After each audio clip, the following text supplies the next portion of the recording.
Hello, are you out there? This is Mark with Redo Over, and this is Voduk's channel.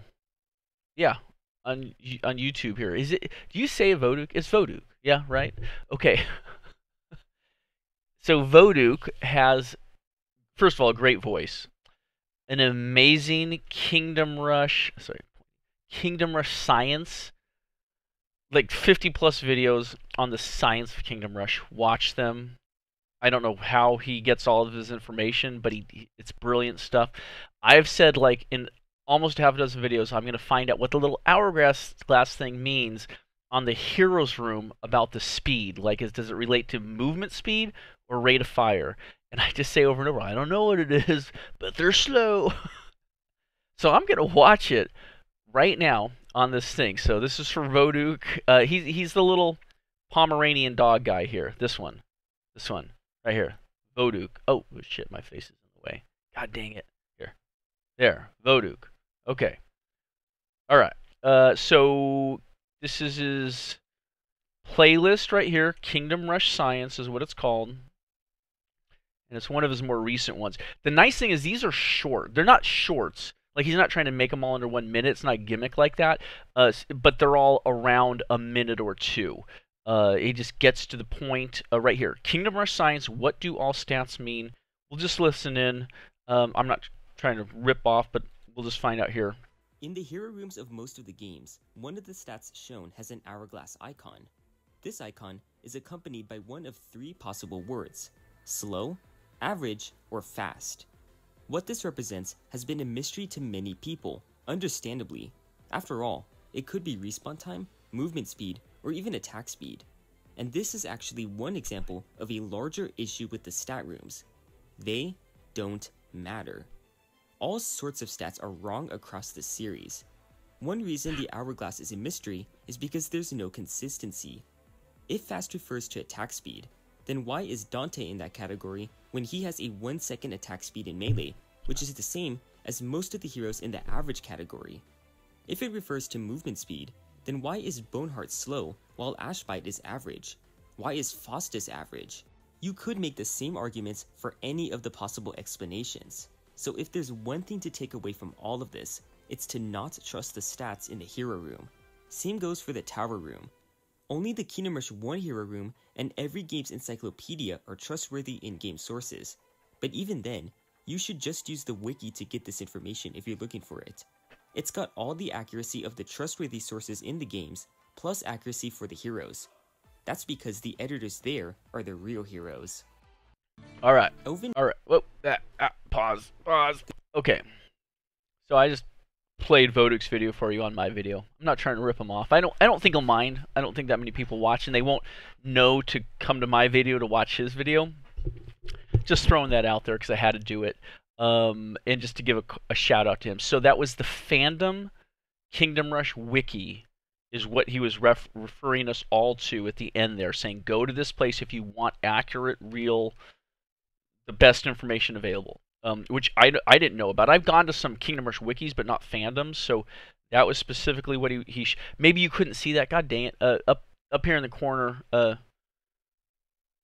right about here. My face is covering it, but it showed fandom in case you didn't know. But fandom, Kingdom Rush wiki. That's a 4-minute video. I don't know. You know, we'll just go into my video here. So we'll just keep going here because I don't want to say. I would love to do a mention, but I don't think YouTube lets me do mentions yet because I don't have enough subscribers. But someday. It's the carrot on the stick, and I want that carrot. I'm a hungry bunny. I want that carrot. Give me the mentions. And it's like, whew, I'll just mention him. I'll just at Voduk and just, will it work? Fuck if I know. I don't care. But he's awesome, and his videos are really good. Like, he's got a popular channel, like, relative to Kingdom Rushers, but it's because it is good content. He's telling a story. It's compelling. It moves well. He's thought about what he's saying. Like, he's not umming and on like I do, like just kind of like blindly making his way through. That's why it's good stuff, and it is good. Love his stuff. Here we go. I was setting up my face box, trying to get in a good spot. So we are going after stage 2 on impossible mode. We're playing with Arivan, we're trying to get to level 10. So again, the high cross. Now this is the last repeat stage I've got to do before we're into new material for me, all on impossible mode with maxed out stars. I got all 65 stars for maximum upgrades. We'll be leveling up the heroes as we go, though, in real time, so that'll be fun at least. Yeah, I've already read this. Let's do it. To battle! So, as Viennois pointed out to me, the early stages are ridiculously easy, even on impossible mode. So, if you want to skip over these videos, it won't hurt my feelings. Hopefully you watch the Voduk part. The most interesting part of the video is just watching Voduk videos. That's what my channel should be. It's just me watching Voduk's last videos. Just sipping my tea, just like... I can fake sip, or I can real sip. Okay, admittedly, it's almost gone. So that I was just fake sick. There's nothing. No, there's something. It's the mystery. It's what makes my show compelling. Is the coffee mug. Voduk doesn't have a coffee mug. I think that's why you're all here. I think we can agree on that. I'll get you, Voduk. Someday, I'll get you. Using Kingdom Rush Science Denial. I'm a Kingdom Rush Science Denier. Alright. Woo. Shazam!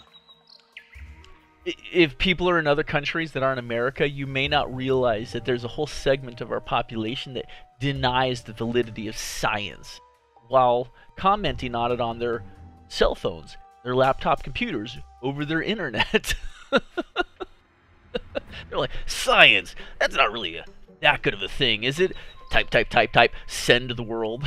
It's like, yeah, dude, you would be like carving that with a chisel on a rock right now and then dragging it via ropes 20 miles to the nearest town where they'd kill you with stones if it weren't for science. So science is pretty good, pretty real. Yeah. Gnoll Reavers coming in. Well, that was a political rant. Wow. Wow. I'm going to be the new liberal Trump. Yeah. Liberal. If I could do his voice, could I do Trump's? I don't. How does he? He kind of. But if I was liberal Trump, then I would. What would it be? Then I would. It wouldn't be the Proud Boys. It would be the Proud People. There are good people on both sides. Yeah. It's not that funny, especially if you're not American. It would. I mean, it's not that funny anyway. But then it would mean nothing to you. But liberal Trump, someone wants to make a channel. I think that'd be freaking hilarious. Just everything Trump thinks and does, except from a liberal point of view. That would be. And if you could do the voice and you had orange hair, it'd be sweet. Okay. I digress. They're giving us one defender barracks. I don't know why that is. They're just plopping it here. I could see. Yeah. Let's rock. I could see trying to stop it up and then just bounce Arivan back and forth here. Let's do something like that. Summon the first wave. I bend all elements. Reinforce. Tip. Command your troops. Yeah, rally point. Okay. Some of those initial game instructions are going to pop up for us, but we're not going to get the baddies. The enemy pop-ups aren't going to keep coming, unfortunately. Actually, let's put Arivan right here. Fury. We'll just use their ranged attack. Okay, now this is super interesting. We can go to tier 2. Check this out here. Turn down the volume a little bit. The Warden Barracks, which is a tier 2, barracks. Wardens are trained to fight with sword and bow alike, making them highly versatile units. That's right. So your tier 2 and your tier 3 towers, excuse me, get coffee burp, get a bow attack, so they can shoot flying guys. It's really interesting, and they get one little burst of ranged shot power. So I would like to increase both of these barracks to the wardens as opposed to the defenders. Let's throw some more defenders on the road there. And this is Deedlit and Ariok. Very cool. Great names. By the ancient powers. By the ancient powers. The queen. For the queen. For the queen. That's good. Oh, that's good stuff. Reinforce. The coffee's kicking in, kids, in case you didn't. This is my second video of the morning. The last one was the sleepy, boring one. This is the good shit. You always want to get the second video of the Saturday, because that's where coffee's going, and I'm like. And then the third one, I'm just kind of like tweaked out. It's like a little too much, you know. Like my second cup, and I'm just like stroking out on camera, which some people also find amusing. Incoming! Incoming! Swords ready! Swords ready! Strategy basics? Yeah. Good strategy, I'm not going to argue with it. Here we go. Got him coming on the top and the bottom. I don't know if it's uniform. We got a burner on the top. Let's improve these guys to the Warden. And so real quick, let's look here. 50 points. Medium armor, 1 to 4 damage. Up here with the Wardens, we have 90 health, so not quite double. Medium armor as well, they do 3 to 7 damage, which is a pretty good bump above the 1 to 4. It's, you know, it's a significant chunk of extra damage dealing capability. It's a good step up. Let's use the old Tornado, Tornadian. And then we're going to obviously have to improve our defenders down here so they can hold up to those burners. Go. Gnars and Reavers coming in. More defenders and our tip armored enemies. Oh. Yeah, the Gnoll Gnar. 300 health, medium armor. So that's probably going to be like 40, 50, 60% reduction, I'm guessing. I think that's how it works. Which against these druid stone circles would be a good chunk. However, Arivan's elemental magic shoots right through it like nothing, which is nice.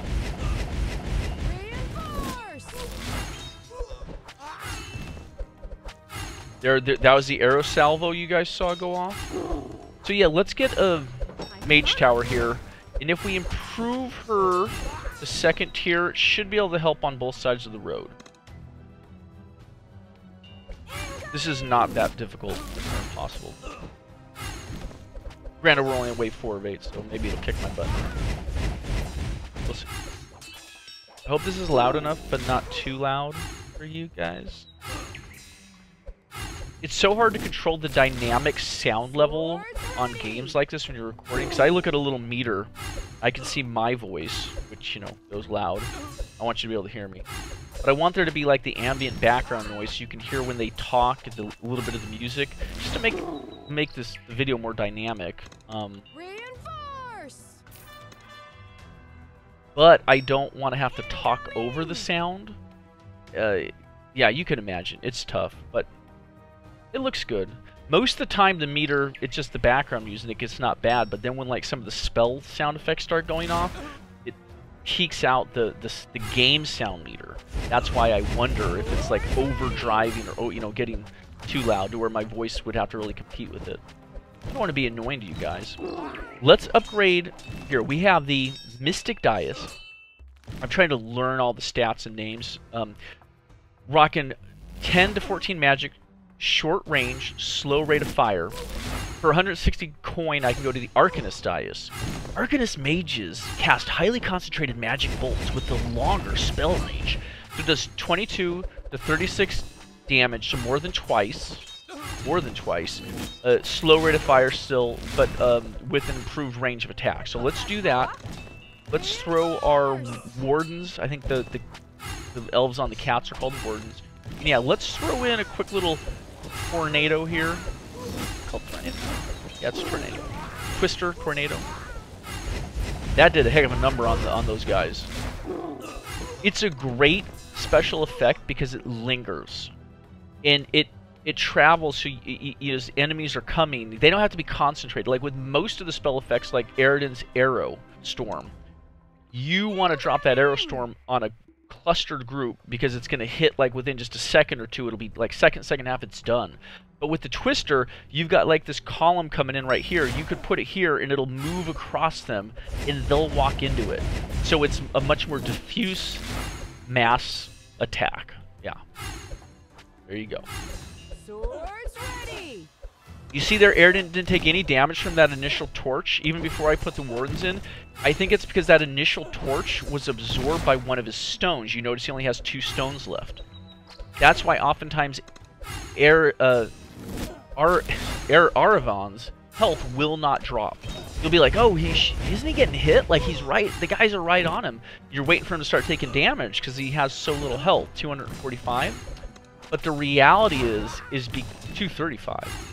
His rotating stones will absorb a shot or two. So he goes unscathed until he really gets overwhelmed thoroughly. I'm going to hold off on the twister.